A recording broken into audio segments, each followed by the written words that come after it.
চলুন আজকে কি রান্না করেছিলাম আপনাদের সাথে একটু শেয়ার করে নিই। যদিও সামান্য, তবু কিন্তু খেতে দুর্দান্ত ছিল প্রত্যেকটা মেনু। তো আমার সবচেয়ে যে মেনুটা বেশি ভালো লাগে সেই মেনুটা আমি কিভাবে বানিয়ে নিয়েছি একটু আপনাদের সাথে শেয়ার করে নিলাম। কড়াইয়ে দিয়ে দিলাম তেল, আর দিয়ে দিলাম পেঁয়াজ কুচি, কাঁচা লঙ্কা কুচি, আদা রসুনের পেস্ট, আর উপর থেকে দিয়ে দিলাম রেগুলার মশলা, জিরে গুঁড়ো, হলুদ গুঁড়ো, লঙ্কার গুঁড়ো। তারপর ভালোভাবে কষে নিলাম, অল্প পরিমাণে জল দিয়ে দিলাম, গরম মশলার গুঁড়ো একটু অ্যাড করলাম, তার সাথে দিয়ে দিলাম আগের থেকে পুড়িয়ে রাখা টমেটো আর বেগুন।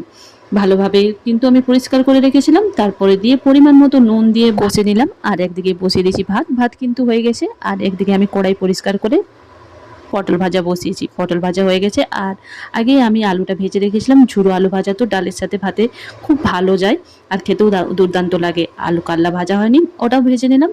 তো পুরো টোটাল মেনুটা দেখে নাও। এখানে বানিয়েছিলাম ডাল, ডালের সম্বাদ দিয়েছিলাম শুকনো লঙ্কা আর পাঁচফোড়ন।